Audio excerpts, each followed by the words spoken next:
Hello students, how are you? कैसे हैं आप सब? I am Sachin Bindal from art of skill centre near SB mail branch Jat college Hisar. तो आज का जो हमारा टॉपिक है वो हमारा आता है कंप्यूटर बेसिक के अंदर ई गवर्नेंस। ई गवर्नेंस का मतलब क्या है कि आपका जितनी भी गवर्नमेंट स्कीम्स हैं उन सब के बारे में अपने यूज़र्स को, अपने कस्टमर्स को उसके बारे में अवगत कराया जाए, उनके बारे में बताया जाए कि आपकी बेसिक सर्विसेज कौन कौन सी हैं जो आपको यूज़र्स के लिए, कस्टमर्स के, बिजनेस के लिए अनिवार्य होती हैं। तो ई गवर्नेंस का मतलब ही ये है कि गवर्नमेंट्स की जितनी भी स्कीम्स हैं उनके बारे में कस्टमर्स को, जनता को उनके बारे में अवगत कराया जाए। उनको हर एक चीज़ के बारे में पता होना चाहिए, कौन सी पॉलिसी किसके लिए अनिवार्य है या किस पॉलिसी में उनका अपना बेनिफिट है या कुछ फ़ायदा हो सकता है। तो इसलिए आज का हमारा जो टॉपिक है बच्चों वो है ई गवर्नेंस। नेक्स्ट हम ई गवर्नेंस के बारे में पढ़ेंगे कि इंट्रोडक्शन ई गवर्नेंस क्या होता है। ई गवर्नेंस के अंदर आप कौन कौन से टॉपिक्स को इंक्लूड कर सकते हो बच्चों। ई गवर्नेंस के अंदर सबसे पहले introduction of e governance, first point दे रखा बच्चों इसी के अंदर यहाँ पे, to gives the knowledge about different privileges of information and communication technologies and include various services. To gives क्या देती है हमें, नॉलेज, इन्फॉर्मेशन देती है अबाउट डिफरेंट प्रिविलेजेस कि जो अलग अलग सुविधाएं दी गई हैं ऑफ किसके लिए, इंफॉर्मेशन कम्युनिकेशन टेक्नोलॉजीज की, एंड इंक्लूड वेरियस सर्विसेज। और क्या क्या इंक्लूड करती है अपने अंदर, वेरियस सर्विसेज को इंक्लूड करती है। अब इन्हीं सर्विसेज के बारे में बताया जाए कि ई गवर्नेंस ऐसी कौन सी सर्विसेज प्रोवाइड करते हैं कि जिनको हम अपने स्कीम के अंदर ऐड कर सकते हैं, जिनको हम अपने सिस्टम के अंदर ई गवर्नेंस की तकनीक के तहत लोगों को अवगत करा सकते हैं कि कौन कौन सी टेक्निक्स उनके लिए बेनिफिशियल है। तो उसी के बारे में बताया कि डिफरेंट टाइप की इन्फॉर्मेशन देती है हमें, information communication technology and include various services, और वेरियस टाइप की सर्विसेज को इंक्लूड करती है जिन सर्विसेज के बारे में यूज़र या कस्टमर्स को अपने बिजनेस के लिए या कस्टमर टू कस्टमर्स के लिए डिफरेंट टाइप की जो पॉलिसीज़ हैं उन सब का पता होना चाहिए। तो फर्स्ट है पहले, सबसे पहले send and receive information, send करना या फिर रिसीव करना इन्फॉर्मेशन को। Second, different standards of e governance, E governance के स्टैंडर्ड्स कितने टाइप्स के हैं, उनको कैसे डिफाइन किया जा सकता है, उनके बारे में बताएंगे। फिर थर्ड है आपका गवर्नमेंट टू कस्टमर्स, गवर्नमेंट का जो गवर्नमेंट सरकार है वो कस्टमर्स के लिए क्या क्या सुविधाएं प्रोवाइड करा रही है। गवर्नमेंट टू बिजनेस, गवर्नमेंट जो सरकार है हमारे आम लोगों के बिजनेस के लिए क्या बेनिफिशियल टेक्निक्स बता रही हैं। नेक्स्ट, गवर्नमेंट टू गवर्नमेंट, सरकार के लिए क्या बेनिफिशियल इंपॉर्टेंस है, उसके लिए हमारा क्या है बेसिक इंट्रोडक्शन है ई गवर्नेंस का। तो एक बार फर्स्ट दोबारा रिपीट कर लेने हम पॉइंट्स को बच्चों। To gives the knowledge about different privileges, privileges का मतलब नॉलेज है, पहले सबसे पहले तो हमें नॉलेज देगी किसके बारे में, अबाउट डिफरेंट सुविधाएं, जो भी सुविधाएं देती हैं गवर्नमेंट कस्टमर्स के लिए, of information and communication technologies and include various services. और ई गवर्नेंस अपने अंदर क्या इंक्लूड करती है, वेरियस टाइप की सर्विसेज को। वो सर्विसेज कौन कौन सी हैं बच्चों जिनको हम अपने ई गवर्नेंस के अंदर इंक्लूड करते हैं, वो सर्विसेज हैं हमारी first, send and receive information, information को सेंड मतलब कि किसी दूसरे के पास भेजना, एंड रिसीव उसकी इन्फॉर्मेशन को अपने पास पहुँचाना। Different standard of e governance, E governance के अलग अलग डिफरेंट टाइप के स्टैंडर्ड्स कौन कौन से हैं। फिर नेक्स्ट है आपका government to customers, government to business, government to government, उसकी अलग अलग अदर स्कीम्स कौन कौन सी हैं उनको डिफाइन करता है हमारा ई गवर्नेंस। तो सबसे पहले थर्ड पॉइंट है हमारा गवर्नमेंट टू कस्टमर्स, कस्टमर्स के लिए क्या क्या बेनिफिशियल होंगे। गवर्नमेंट टू बिजनेस, बिजनेस के लिए क्या इन्वायरमेंट होंगे। एंड गवर्नमेंट टू गवर्नमेंट यानी सरकार के लिए क्या इंपॉर्टेंस होता है ई गवर्नेंस के अंदर। तो हम इन पॉइंट्स को क्लियर करते हुए चलेंगे बच्चों। नेक्स्ट फिर हम इंट्रोडक्शन की बात करते हैं, इसी का third point, what is e governance, कि ई गवर्नेंस होती क्या है, ई गवर्नेंस की इंपॉर्टेंस क्या है, या ई गवर्नेंस को हम अपनी लाइफ के अंदर क्यों एंटर कराते हैं, क्यों पढ़ते हैं, इसका मेन इंपॉर्टेंस क्या है, क्यों पढ़ाया जाता है। E governance can be defined as the application of communication and information technology for providing government services, exchanging of information, transactions, integration of existing services and information portals. आप देखो इन्होंने वन वर्ड्स के अंदर सारी चीज़ें डिफाइन करती है बच्चों ई गवर्नेंस की डेफिनेशन को। तो हम स्टार्टिंग से एक बार वन बाय वन वर्ड को पढ़ रहे हैं कि हर एक वर्ड्स का मीनिंग क्या है इस डेफिनेशन के अंदर। E governance can be define, कैसे डिफाइन की जाती है, as the application of communication, कह रहे हैं कि एप्लीकेशन है एज अ कम्युनिकेशन, बातचीत करने का एक तरीका है, and information technology, IT technology है, फॉर प्रोवाइडिंग, और जो हमारे लिए क्या प्रोवाइडिंग करती हैं गवर्नमेंट सर्विसेज, कि सरकार की कौन कौन सी गवर्नमेंट सर्विसेज हमारे लिए निकाली गई हैं, गवर्नमेंट पॉलिसीज़ हमारे लिए निकाली गई हैं। And exchanging of information, information का आपस में एक्सचेंज करना, एक इंफॉर्मेशन को दूसरी इंफॉर्मेशन या एक सिस्टम के इंफॉर्मेशन दूसरे सिस्टम के साथ इंटरचेंज कराना। ट्रांजैक्शंस, जो आपकी ऑनलाइन ट्रांजैक्शंस होती हैं बच्चों, ऑनलाइन पैसे का कटना, ऑनलाइन बुकिंग कराना, इंटीग्रेशन ऑफ एग्जिस्टिंग सर्विस, जो सर्विसेज आपके पास पहले से ही ऑलरेडी सब में रखी हुई हैं, एंड इन्फॉर्मेशन पोर्टल, और उस इन्फॉर्मेशन को उस पोर्टल करा देना, यानी कि सेंड कर देना सामने वाली डेस्टिनेशन पे वो इन्फॉर्मेशन शेयर हो सके या इन्फॉर्मेशन पहुंचा सके। ये है ओवरऑल आपका कि ई गवर्नेंस का मेन रोल क्या है, ई गवर्नेंस हमें क्या क्या फंक्शंस देता है, किसके बारे में नॉलेज देता है, क्यों इसकी इंपॉर्टेंस बताई गई है कि ई गवर्नेंस आज के टाइम में हर एक यूज़र्स को पता होना चाहिए अपने हकों के लिए। तो डेफिनेशन को दोबारा रिपीट कर दे रहा हूँ बच्चे एक बार। E governance can be define, e governance को कैसे डिफाइन किया जा सकता है, as an application of communication. Application यानी एक तरीका है ये कम्युनिकेशन, आपस में बातचीत करने का, एंड इंफॉर्मेशन टेक्नोलॉजी के साथ कनेक्ट होने का, फॉर प्रोवाइडिंग गवर्नमेंट सर्विसेज, जो आपको क्या प्रोवाइड करेंगे अपनी गवर्नमेंट सरकार की जो तकनीक्स हैं, एंड एक्सचेंजिंग ऑफ इंफॉर्मेशन, अपनी इंफॉर्मेशन को एक्सचेंज करना from one server to another, and transactions, जैसे कि हमारी ऑनलाइन ट्रांजेक्शन्स होती हैं, बिजनेस में डीलिंग हो गई, आपके ऑनलाइन रिजर्वेशंस हो गया या ऑनलाइन बुकिंग हो गया, तो उन सब में आपकी ट्रांजेक्शन्स होती हैं। इंटीग्रेशन ऑफ एग्जिस्टिंग सर्विसेज, जो सर्विसेज आपके पास पहले से ही ग्रुप में रखी हुई हैं, एंड इन्फॉर्मेशन पोर्टल, और अपनी इन्फॉर्मेशन को उस साइट के ऊपर पोर्टल यानी कि सेंड कर देना, शेयर कर देना थ्रू आउट द इंटरनेट या थ्रू आउट द नेटवर्क के ऊपर अपनी इन्फॉर्मेशन को शेयर डाल देना। नेक्स्ट में बच्चों इसी के बाद हम पढ़ते हैं इसी के नेक्स्ट पॉइंट कि हमारा ई गवर्नेंस होता क्या है, इसकी इंपॉर्टेंस क्या क्या है, कहाँ पे कौन कौन से प्रोजेक्ट ई गवर्नेंस के तहत ओपन किए गए हैं। तो नेक्स्ट हमारा बच्चों इसी में पॉइंट है, देखो its makes a whole administrative process, पूरा का पूरा एक एडमिनिस्ट्रेटिव यानी कलेक्टिव प्रोसेस है, कन्वीनियंट सुविधाजनक है, इफिशिएंट कार्य क्षमता है, ट्रांसपेरेंट आर पार दिखाई ना दे, fully accountable and responsible, fully accountable है यानी कि ट्रस्टेबल या रिस्पॉन्सिबल है कि हमें रिस्पॉन्सिबल काम करना पड़ता है इस ई गवर्नेंस के तहत। ई रिस्पॉन्सिबल का मतलब है कि आप अगर हर एक पॉलिसीज़ के बारे में जानते हैं गवर्नमेंट की, तो ये आपके लिए रिस्पॉन्सिबल होगा कि आप अपने काम को लेकर के सजग हैं, आप अपने हकों को लेकर के सारी पॉलिसीज़ के बारे में जानते हैं। तो इसीलिए आपके सेकंड पॉइंट को बता रहा है मेनली बच्चों, it makes a whole administrative process, पूरा का पूरा एक एडमिनिस्ट्रेटिव प्रोसेस है, कन्वीनियंट यानी सुविधाजनक है, एफिशिएंट यानी भरोसे लायक है यानी कार्य क्षमता के अकॉर्डिंग, ट्रांसपेरेंट है, फुली अकाउंटेबल एंड रिस्पॉन्सिबल, आप उसमें फुली ट्रस्टेबल कर सकते हो, और अगर आप रिस्पॉन्सिबल अगर अपने हकों के बारे में, अपनी स्कीम्स जो भी आपके कस्टमर्स के लिए या अपने बिजनेस के लिए अनिवार्य होती है, उन सब चीज़ों के बारे में जानते हो, तो आप और ज़्यादा रिस्पॉन्सिबली काम कर सकते हो बच्चों। नेक्स्ट पॉइंट की तरफ बढ़ते हैं बच्चों इसी में, fast growing economic and emerging world leader. Fast growing economic मतलब कि बहुत ज़्यादा ग्रोइंग करता है इकोनॉमिक पैसे को लेकर के, एंड इमर्जिंग वर्ल्ड लीडर, और पूरे वर्ल्ड को मर्ज कर देता है। E governance is a must is a country, E governance is a must country होता है like India both in government and cooperative sector.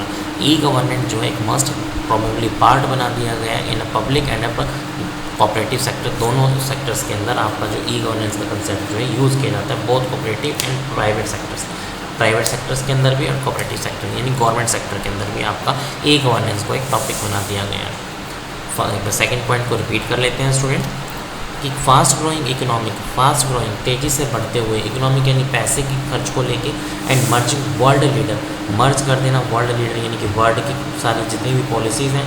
E governance is a must country, तो E governance को एक must country important बताया गया like India के अंदर both in government and public cooperative sector, government और पब्लिक के कोऑपरेटिव सेक्टर के अंदर आपका ई गवर्नेंस को बहुत ही मोस्ट इंपॉर्टेंट कंट्री बताएगा, मोस्ट इंपॉर्टेंट पार्ट बताया गया है कि आपको इसको इन्वॉल्व करना है अपनी लाइफ के अंदर। नेक्स्ट है फिर बच्चों third, some example of successful implementation. इसी तरह इसने कहा सम और एग्जांपल्स हैं इसके कि आप सक्सेसफुल इम्प्लीमेंटेशन कर सको, यानी कि उसको ई गवर्नेंस की इंपॉर्टेंस और इम्प्लीमेंटेशन आप रियल लाइफ में कैसे अप्लाई कर सकते हो to the governmental functions include projects.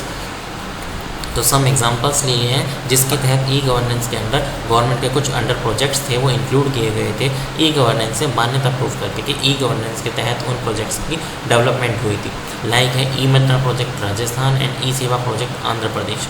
ये हमारे दो प्रोजेक्ट ऐसे हैं जिनको ई गवर्नेंस के तहत मान्यता प्राप्त की गई थी और सारा काम ई गवर्नेंस के अंडर तहत किया जा रहा था इन दो प्रोजेक्ट्स को कंप्लीट करने के लिए। तो नेक्स्ट थर्ड पॉइंट में आपको यही बताए हैं हमारे कुछ ऐसे प्रोजेक्ट्स के नाम है बच्चों जो ई गवर्नेंस के तहत अभी भी रनिंग हो रहे हैं या ई गवर्नेंस के तहत हम उन पे काम करते हैं। उन प्रोजेक्ट्स की स्क्रीनिंग को किस तरीके से हम कि उस प्रोजेक्ट में कितनी ई गवर्नेंस का यूज़ हो रहा है ये भी देख सकते हैं। इसीलिए हमने 2 सक्सेसफुल इम्प्लीमेंटेशन लिए ई गवर्नेंस के, E Mitra project Rajasthan and E Seva project Andhra Pradesh, जिसके अंदर सारी terms and condition according to E governance use की जा रही है कि गवर्नमेंट जो सरकार की जितनी भी सारी इम्प्लीमेंटेशन सुविधाएँ हैं उनको ध्यान में रखते हुए इस प्रोजेक्ट पर काम किया जा सके। नेक्स्ट है फिर बच्चों इसी में advantages of e governance. E governance के हमारे लिए फ़ायदे क्या क्या हैं, तो नेक्स्ट हम वही चैप्टर पढ़ रहे हैं इसके अंदर की advantages of e governance. E governance के फ़ायदे क्या क्या हैं हमारे लिए। फर्स्ट वन है स्पीड बच्चों, कि स्पीडली काम करता है। स्पीड का मतलब आपको ये पता ही है बच्चों शुरू से काम कर रहे हैं कि जो कंप्यूटर की स्पीड, जिस कंप्यूटर की स्पीड हाई होगी, जिस कंप्यूटर का नेटवर्क अच्छा होगा, हाई स्पीड नेटवर्क होगा तो डाटा ट्रांसमिशन भी जल्दी होगा और आपका काम भी बहुत स्पीडली होगा। From one computer to another आपका डाटा ट्रांसमिशन भी बहुत फास्ट होगा। तो सेम एज़ यहाँ पे बताया है बच्चों first point advantages of e governance में स्पीड, कि अगर आपका काम स्पीडली चल रहा है जैसे कि स्पीडली होगा तो आपकी ई गवर्नेंस की टेक्निक्स भी इम्प्लीमेंटेशन आप इजीली इम्प्लीमेंट कर सकते हो अपने बिजनेस के तहत। कि अगर आप उस रूल्स के थ्रू अपने बिजनेस को ग्रो करना चाहते हो, अगर आपको ई गवर्नेंस की सारी स्कीम्स का पता है तो आप अपने बिजनेस के अंदर इजीली इन्वॉल्व कर सकते हो उनको। फर्स्ट उसके अंदर स्पीड बताया गया, internet smartphone have enables instant transmission of high volume of data over the world. आजकल पता ही है कि जिस भी नेटवर्क की, जिस भी सिस्टम की स्पीड हाई होगी, लाइक चाहे वो स्मार्टफोन है या एंड्रॉयड है, उसके अंदर हाई डाटा ऑफ ट्रांसमिशन होगा, high volume of data can be transfer over the world. पूरे वर्ल्ड के ऊपर ऑल ओवर द वो डाटा को ट्रांसफ़र कर सकता है अगर उसका फ़ोन का सिग्नल अच्छा है, फ़ोन का नेट रेंज अच्छी है या उसके अंदर गुड क्वालिटी का डाटा ट्रांसमिशन हो रहा है, डाटा ट्रांसमिशन की स्पीड अच्छी है। तो वही फर्स्ट पॉइंट इसने हमारे लिए फ़ायदे के अंदर लिखा था बच्चों एडवांटेजेस में स्पीड, कि स्पीड अगर अच्छी है, इंटरनेट स्मार्टफोन है enable instant transmission of high volume. अगर इंस्टेंट ट्रांसमिशन हम इंस्टेंट का मतलब तभी की तभी अच्छी ट्रांसमिशन स्पीड के साथ हाई वॉल्यूम ऑफ डाटा और over the world, all over the world के ऊपर हाई ट्रांसमिशन डाटा को क्या कर सकते हैं, स्प्रेड कर सकते हैं, फैला सकते हैं। नेक्स्ट आता है बच्चों फिर सेकंड में सेविंग कॉस्ट, अपने पैसे को सेव कैसे कर सकते हैं हम ई गवर्नेंस की टेक्निक्स के तहत। अगर आपको ई गवर्नेंस की सारी टेक्निक्स के बारे में पता है तो आप अपने सेविंग यानी कॉस्ट की भी बचत कर सकते हो बच्चों। तो वही सेकंड पॉइंट आपको बता रहा है सेविंग कॉस्ट, कि आपको अपनी बचत कैसे करनी है ई गवर्नेंस के तहत। तो नेक्स्ट है a lot of governance expenditure goes towards the cost of buying stationery of official purposes. कह रहे हैं कि लॉट ऑफ कुछ काम ऐसे हैं गवर्नमेंट एक्सपेंडिचर्स के going towards the cost of buying stationery, उसके लिए पैसा खर्च होता है, बाइंग हमें स्टेशनरी खरीदनी पड़ती है ऑफ ऑफिशियल पर्पस। यानी कि अगर किसी भी आप ऑफिस या कंपनीज में काम कर रहे हो तो कह रहे हैं ऑफिशियल काम के लिए आपका लिए कुछ पैसा एक्सपेंडिचर खर्च होता है फॉर स्टेशनरी पर्पस से आपको खरीदना पड़ता है। Letters and return records consume a lot of stationery, अगर आपका मान लो ऑफिस में रिटर्न काम है सारा या लेटर्स का पर्पस का काम है तो आपको लॉट ऑफ स्टेशनरी पे खर्चा करना पड़ता है। तो रिप्लेसिंग दैम विद स्मार्ट, अगर आपको इस खर्चे को एक्सपेंडिचर को इन्वॉल्विंग खर्चे को ख़त्म करना है तो आप क्या रिप्लेस कर सकते हो, the smartphone and the internet can save. तो स्मार्टफोन एंड इंटरनेट की हेल्प से आप क्या कर सकते हो, सेव कर सकते हो crore of money in expensive every year. आपके जो होने वाले एक्सपेंसिव बहुत मोटे खर्चे हैं उनको एवरी ईयर्स के लिए क्या कर सकते हो, सेव कर सकते हो, बचा सकते हो। तो इससे आपका एक्सपेंडिचर खर्चा यानी कि सेविंग जो है कॉस्ट वो बहुत कम हो जाएंगी अकॉर्डिंग टू ई गवर्नेंस। तो सेकंड पॉइंट के अंदर आपको बच्चों इसने यही एक्सप्लेन किया कि lot of government expenditure goes towards the cost of buying stationery, हमारा काफ़ी अच्छी कॉस्ट खर्च हो जाती है टू बाइंग स्टेशनरीज को खरीदने के लिए फॉर ऑफिशियल पर्पस। अगर आप किसी ऑफिस के अंदर डॉक्यूमेंट्स या रिटर्निंग का काम करते हैं तो आपको उसके लिए लॉट ऑफ स्टेशनरी परचेज करनी पड़ती है फॉर रिटर्न वर्क के लिए। तो टू रिमूव या टू रिप्लेस दिस, अगर इस खर्चे को, इस एक्सपेंडिचर को ख़त्म करना चाहते हो तो smartphone and internet can save a lot crore of money in expensive, आपका जो एक्सपेंसिव बहुत मोटा खर्चा है इन एवरी ईयर आप इस खर्चे से बच सकते हो, इस खर्चे से आप बाहर निकल सकते हो अकॉर्डिंग टू कॉस्ट आपको कम करनी पड़ेगी। To adopt the plan E governance under NEGP। Next है फिर बच्चों इसी की नेक्स्ट ट्रांसपेरेंसी का मीनिंग क्या है बच्चों, यानी कि हमें साफ साफ दिखाई देना, उसका फर्स्ट तरफ भी क्या है, उसके सेकंड यानी कि पीछे होने वाला क्या है, और जो प्रेजेंट में जो काम चल रहा है वो क्या होगा, उसकी क्या आउटपुट आएगी, हम दोनों तरफ से दे करके चलें। तो वही है transparency. The use of e governance help, वो जो यूज़ है ई गवर्नेंस का, वो हेल्प करता है make all functions of the business transparent. जितने भी फंक्शंस के बिजनेस होते हैं वो ऑल सारे के सारे क्या होते हैं, ट्रांसपेरेंट होते हैं। ऑल गवर्नमेंटल इन्फॉर्मेशन, जितनी भी गवर्नमेंटल इन्फॉर्मेशन होती हैं can be uploaded on the internet. वो सारे के सारे जितने भी नए अपडेटिंग रूल्स होते हैं, जितने भी पॉलिसीज़ होती हैं, वो कहाँ पे अपलोडेड होती हैं, ओवर द इंटरनेट के ऊपर अपलोड कर दी जाती हैं बच्चों। तो वही इसने बताया है कि the use of e governance help make all functions of the business transparent, कि फंक्शंस के बिजनेस के जितने भी ऑल फंक्शंस होते हैं वो कैन बी ट्रांसपेरेंट, वो ट्रांसपेरेंट होते हैं। एंड ऑल गवर्नमेंटल इन्फॉर्मेशन, जितनी भी गवर्नमेंटल इन्फॉर्मेशन हैं कैन बी अपलोडेड। आजकल कहाँ अपलोड कर दी जाती है, नेट के ऊपर, जहाँ पर नेट पे आप पढ़ के इजीली अपडेट कर सकते हो अपने आप को कि कौन सी पॉलिसी कब चेंज हो गई है, कौन सी न्यू पॉलिसीज अडॉप्ट हो गई हैं आपके एग्जिस्टिंग सिस्टम के अंदर।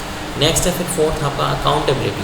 अकाउंटेबिलिटी का मतलब है आप अकाउंट को कैसे चेक कर सकते हो। अकाउंट जो होता है हमारा character, transparency directly link to accountability. जो आपकी ट्रांसेबिलिटी है, यानी कि सारी इन्फॉर्मेशन आपकी नेट पे अपलोडेड होती है, तो वो कह रहा है वो डायरेक्टली अपलोडेड होती है आपके अकाउंटेबिलिटी के लिए। अगर आपको सारी रूल या पॉलिसीज़ पता है तो आप अपने अकाउंट को मेंटेन यानी अप टू डेट रख सकते हो। Once the function of the governments are available, अगर एक बार आपको गवर्नमेंट यानी सरकार के जो फंक्शंस हैं, जो पॉलिसीज़ है वो मिल गई, तो we can hold them account for their action. तो आप अपने उस अकाउंट को, उस एक्शन को परफॉर्म कराने के लिए होल्ड पे भी रख सकते हो।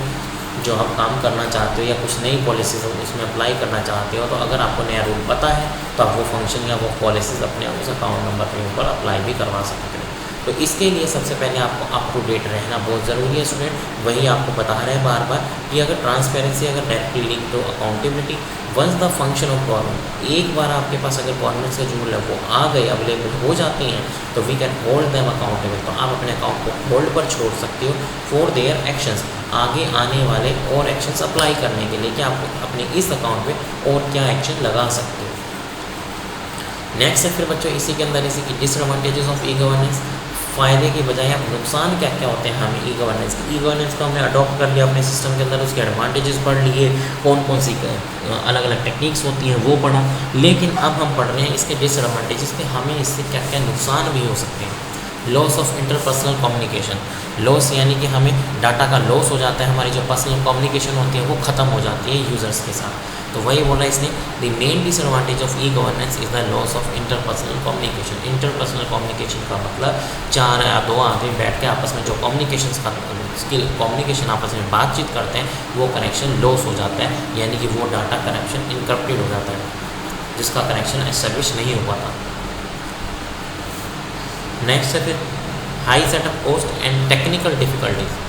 हाई सेटअप कॉस्ट, इसको बनाने में सबसे पैसा खर्च ज़्यादा होता है, एंड टेक्निकल डिफ़िकल्टीज और टेक्निकल फॉल्ट्स भी बहुत ज़्यादा आती हैं। तो सेकंड है इसके अंदर हमारा पॉइंट कि हाई कॉस्ट हाई होती है, एंड टेक्निकल डिफ़िकल्टीज, और टेक्निकल्स का मतलब है इसके अंदर टेक्निकल एरर्स बहुत आते हैं, कोई वायर लूज हो गया, कोई नेटवर्क फेल हो गया, कोई सिस्टम डैमेज हो गया, तो इस टाइप के टेक्निकल डिफ़िकल्टीज भी आपको बहुत ज़्यादा फेस करनी पड़ती हैं आप इस सेकेंड पॉइंट के अंदर कि high setup cost and technical difficulties क्या क्या होती हैं। तो नेक्स्ट सेकंड पॉइंट है the setup cost is high. ये देखो नीचे आपको, the setup cost is high and the machine have to be regularly maintain. Cost पैसा ज़्यादा लगता है and machine have to regularly maintain, और जो मशीन जिस पर आप काम कर रहे हैं उसको डेली रेगुलरली आपको मेंटेन देख रेख करनी पड़ेगी।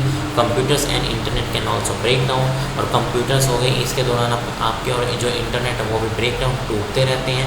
And put dent in governmental work, और उनको पुट रख दिया जाता है गवर्नमेंटल काम के अंदर एंड सर्विसेज की, ये हमारे ठीक होंगे ये ठीक नहीं होंगे, तो उनको हम as a put into the governmental work के अंदर डाल देते हैं कि आपके पीसी या सिस्टम नेटवर्क ख़राब है। तो ये है हमारा सबसे पहले सेकंड पॉइंट कि जहाँ पे हमारा खर्चा ज़्यादा लगता है तो गवर्नमेंट खर्चा लगाती नहीं बच्चों, तो इसलिए उसको क्या डाल दिया जाता है कि आपका जो मेंटेनेंस खर्चा होता है और ब्रेक डाउन होते हैं कंप्यूटर सिस्टम्स इंटरनेट, तो उनको हम एज ए गवर्नमेंटल वर्क में डाल देंगे कि जब सरकार ठीक कराएगी तो ही काम होगा। नेक्स्ट है फिर बच्चों इसी के अंदर इलिटरेसी। इलिटरेसी का मतलब है कि पढ़ा लिखा ना होना।